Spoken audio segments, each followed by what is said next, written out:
Hi and welcome to Ballmasters TV. To my right, I have Coach Kaya. To my left, I have Coach Alfie, and we'll be discussing the Premier League top six and giving our thoughts and our opinions. First team we're going to be talking about, which is the team that we all support, which is Arsenal. So Alfie, would you like to discuss how do you think Arsenal's prepared for the season? I personally think Arsenal have had the better pre-season out of the top six clubs, and that is not obviously, as you know, we're all Arsenal fans, but that's not me being biased. It's me giving an honest opinion, and that is because of performances on the pitch, much better than last pre-season. And again, the signings we brought in, Gabriel Jesus from City, arguably one of the best signings of the summer. Marquinhos, young Brazilian, looked well in pre-season. Of course, we didn't see much of him, but again, he looks a young prospect. And same as Gabriel Martinelli when he first joined, we were crying out for him to see how he was, and when he come in, he's now a starter.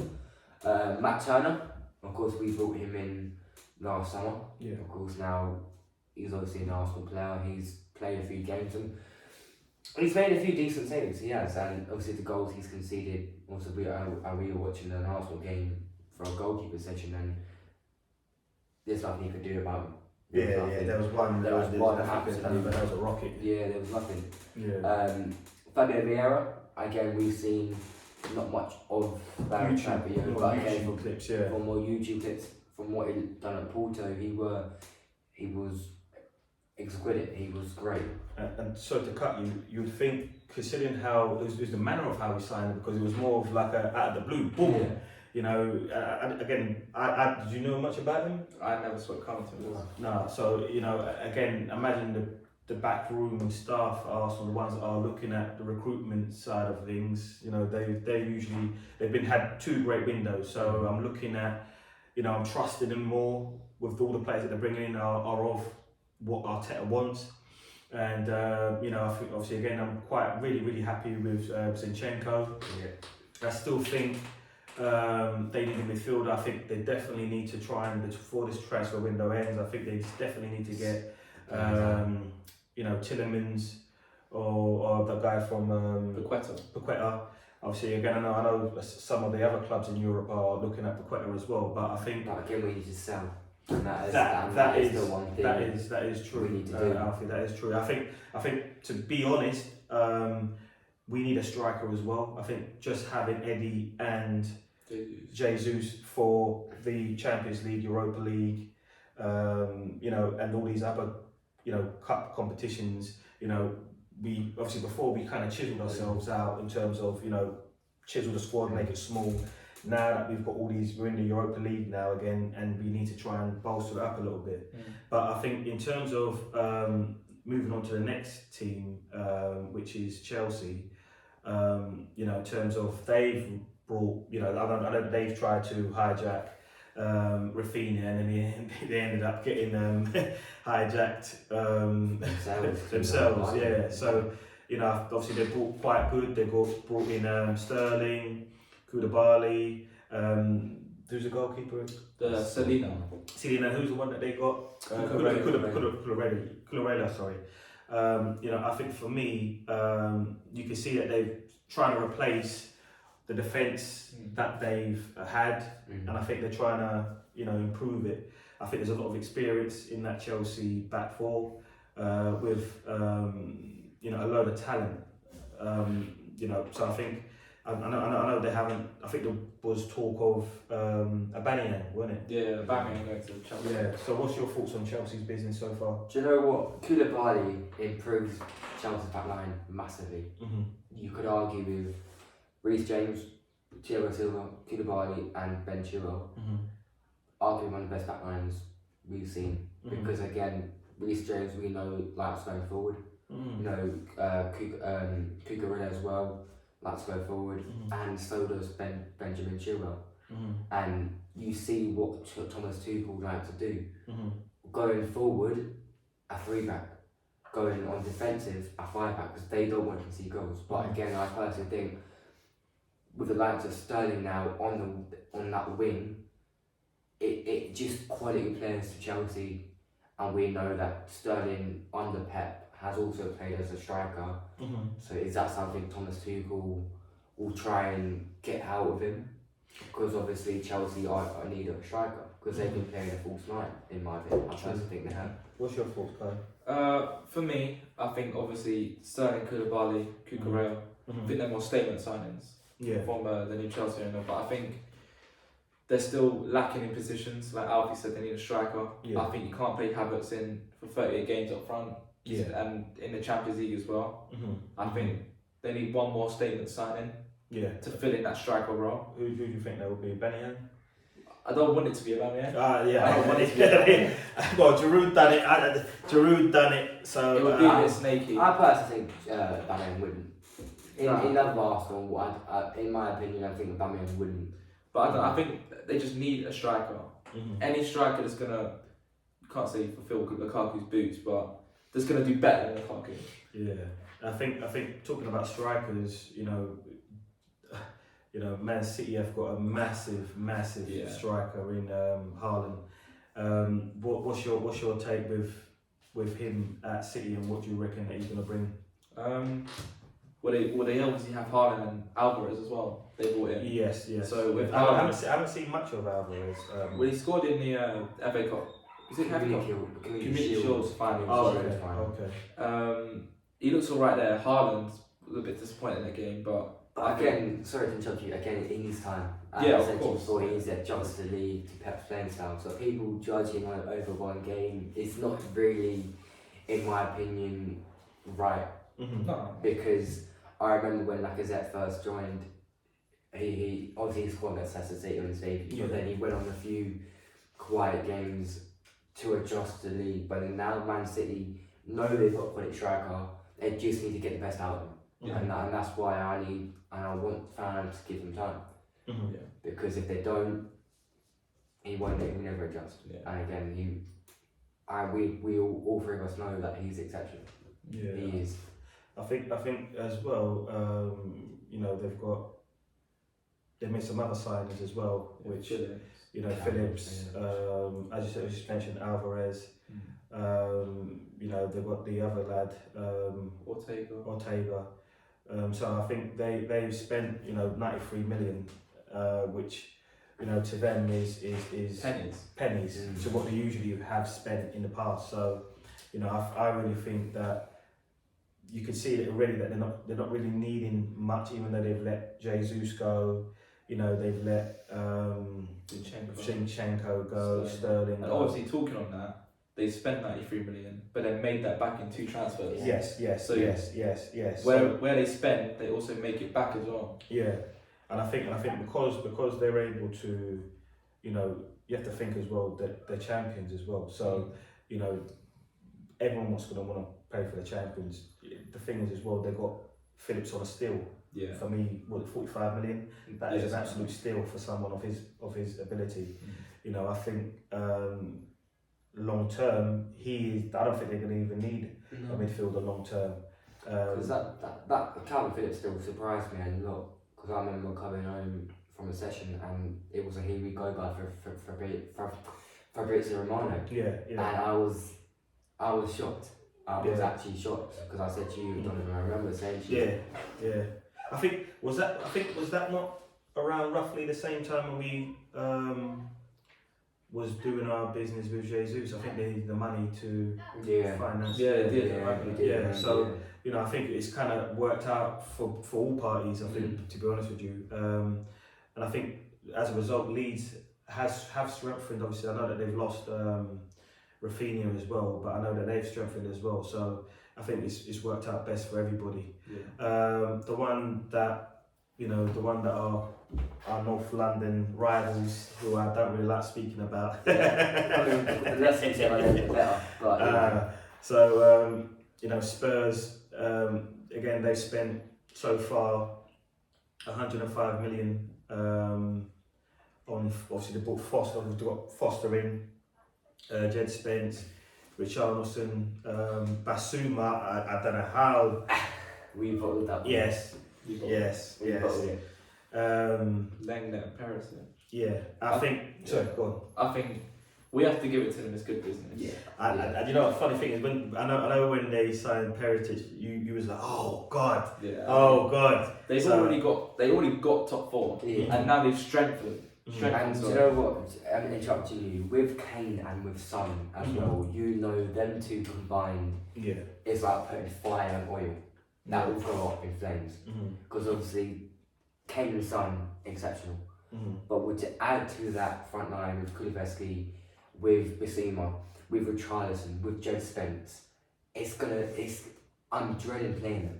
Yeah. I am, and of course with Arsenal depth as well, but with Tottenham it's a different story. Yeah. And again, it does improve them massively, and with Antonio Conte as well as a manager, they will only get better. It hurts me to say it, but it's the fact. Do you think, my question now is, as you just mentioned, you know, Conte, do you reckon that this season Tottenham will be winning a trophy finally this season?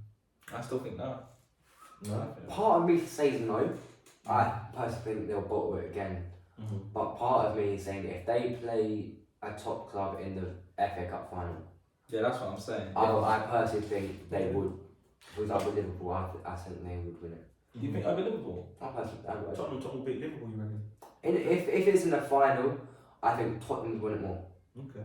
Because they've not had a trophy. But mind you, obviously, I know Liverpool played Liverpool Spurs final in the Champions League, remember? And that was the worst final I've ever watched in my life. I know it was both boring. I fell asleep. Yeah, I've got to see watch the full 90 minutes, but that was Yeah, it was poor. It was poor.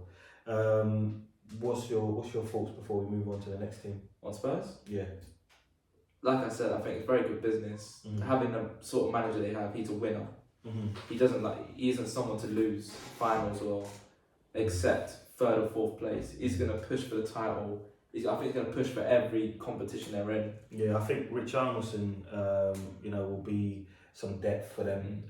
I think, if any of their front three get injured, he can step in, or he can just become earn his place as a starter. I don't know if he's going to start over Son or Kane. Absolutely. But I think there is options for who's the other? Sorry, the striker. Kulusevski. Sorry, for him to possibly challenge for that role. Yeah. The one who for me will bring instant quality is Bissouma, which we missed out for £25 million for a midfielder of his quality. That is a massive steal. Part of me again now don't care. Because obviously we know he had the allegation going against him, but now I'm glad. Yes, it's gone. Yeah. But now I'm glad if we do get Tielemans, I'm happy with Tielemans over Bissouma. Yeah. By a mile. That is true. That is true. And I think the talking about obviously Spurs, the other team that we want to talk about now is Liverpool. They spent 80 million so far. They've brought in Carvalho from Fulham, Ramsey, and they brought their top striker Nunes. What's your thoughts, Kyle, on that? I think Ramsey's more obviously the long term kind of for the future. Yeah. Obviously Carvalho, he's played a few pre-season games. Looked alright. I saw one of them. He looked alright. I think Nunes, he's going to be their main man. Yeah. However, I don't think. I think he's going to need a lot of time, more time than Haaland in my opinion. Yeah. I think coming from Benfica, the Portuguese league way different. Yeah. I've noticed, I've noticed that there's a lot of players coming into the Premier League from Portugal, from the Portuguese league. Vieira, Nunes. There's a couple of other players have signed Portuguese players, and I noticed Wolves. Did that a lot. Portuguese players. Portuguese club, might as well move to Portuguese league, but Yeah, but as I said before, there is a nucleus of quality there, and I think this is more so a case of just tapping in, and not only that, Diaz that they brought from Porto, again Portuguese league. So there are players out there that that can. Do a job. I just want to get your opinion. Even Jota they brought in, so you can see already that they're starting to buy a lot of Portuguese players, and I think it's only going to benefit the national team because obviously you've got Bernardo Silva.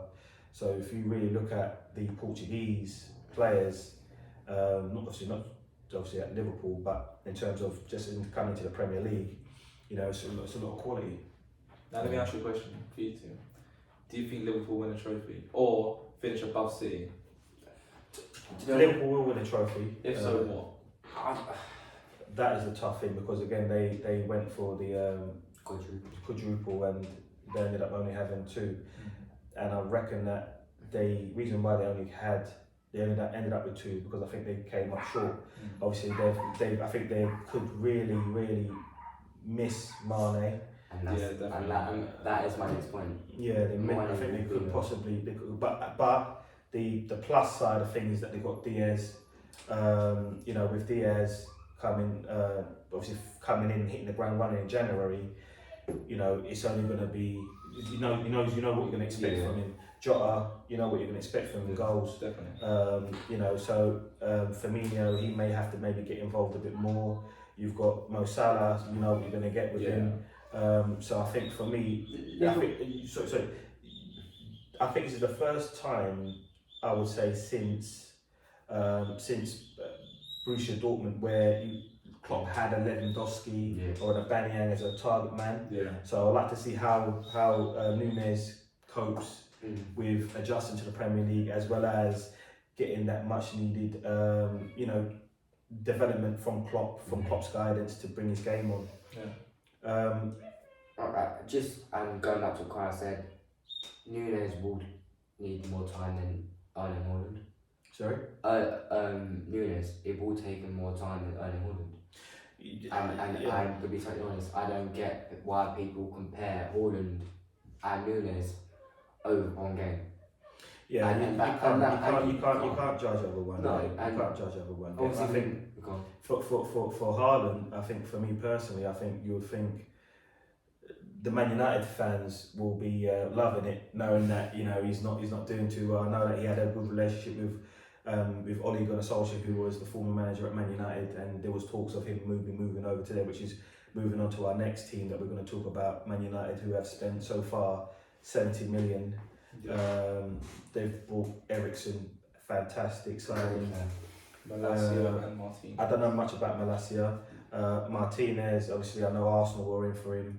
The bidding war, and that was a bit funny in terms of the bidding war where we ended up from 25 million to 60 something million. Do you know what? I'm actually glad we didn't get him. I'm gonna be totally honest. I said to you before, to pay 60 something million for that amount of money is not what we need. Well, it's not, because if you add that onto our total, it will be 177 million. And we've got young players at Saliba. And yes, he's been out on loan, but he showed what he can do in pre-season. And tonight, if he does play against Crystal Palace, I'm excited for him to play. I want to see him, because he's not made his pretty much Premier League debut yet. I think again, we don't want to try and steer away back to Arsenal, but I think they've got Luke Shaw. And obviously again, I think it might be a little bit of cover for left back and centre back. And then Alex Taylor's just moving out on loan to Sevilla. Again, so I think with Man United so far, what I've seen from them from pre-season, I've been very, very impressed with how Tim Howell's got the Man United team playing. You've got them playing some nice passing, attractive football. I think Martial, he's been on fire. I think he's got a point to prove now where he was at Seville, got frozen out.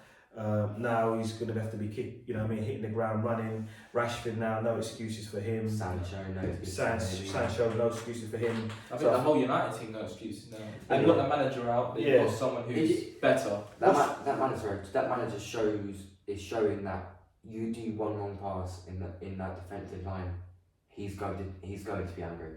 I think he's a perfectionist. I think he's a perfectionist. I think what my question to you guys, and I said that when I thought about it when the Pogba documentary came out, and I'm thinking to myself, if I'm the manager of Manchester United, would I really want to have the baggage of someone like Cristiano Ronaldo, you know, having that influence?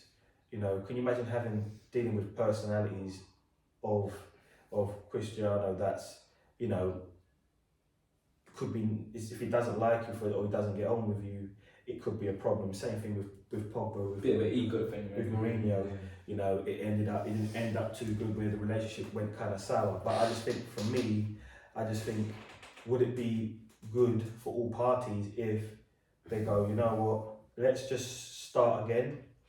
Tim Hart knows about academy players, bringing some of them through. Obviously, I know Mason Greenwood, obviously, I don't want to talk about his thing too much, but I mean, in terms of like players of his caliber that have, you know, have done well when they've played. It was the other guy, the winger called Elenga, sorry, yeah, Elenga.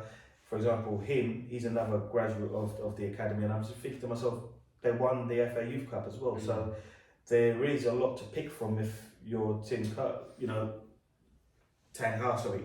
It's just getting some of those youngsters coming through and playing for Man United and having some energy, because I think they need energy. Again, you know, you spent 60 million on, you know, Mendes, but Man United always spend a lot of money. They've always been that club where, since Fergie's left, they've always spent big money to get players in. They wouldn't spend like a little, maybe like what, 40 million, 50 million for a player. And obviously, I think the time when they've done that, which I think recently, is Fernandes, where that's really clicked. You know, I just think that, you know, Man United, obviously growing up, I've always seen Man United as the top dogs from my generation, and Arsenal being always second or top. It's always been out of those two. So you know, it's quite interesting to see how they build and how they grow. Going back to what you said about the youth. You saw what Erik Ten Hag done at Ajax with the youth players. Obviously, being there for so long, he obviously had did it again, and obviously one Portuguese player, one Netherlands player. Obviously, the joke we've got, you know, Sterling or Van der Beek. That one, of course, you showed them in that youth talent at Ajax that he can bring them through. He can, and again, to do that at Old Trafford now is going to have to be that. Would you? What's your thoughts? And I want to know your thoughts as well, Kai. In terms of, do you reckon you're going to see a different Van der Beek? Because obviously, given opportunities, seeing as he's done, do you reckon that he'll be given that opportunity to play the way? Because I know it seemed like, I don't know, from a lot of people obviously talking about Van der Beek, it's like he's playing with restrictions, whereas I actually might have been playing with more freedom. So I think it might be hard to adjust to the tactical handcuffs that he's playing in at Man United. I think it will take time. So you reckon he'll? I think he will, but I think it will take time. Because again, him adjusting from Ole Gunnar Solskjaer's tactics, of course, obviously not playing, to Frank Lampard's, and now back to Erik Ten Hag, it will take more time to adjust. Because I know how he's a great quality player, but he's just not lived up to expectations when moving to Old Trafford. So again, I think he will, but again, it will take time. For me, Van der Beek, I think, for me, doesn't get over Eriksen. I think it's going to be Bruno as at 10, Eriksen as at 8, and then obviously McTominay or Fred as at DM. So I think Van der Beek will more players. I think it'll take him time to get into that squad again. So I think he'll play maybe FA Cup games, Carabao Cup, maybe some Europa League games.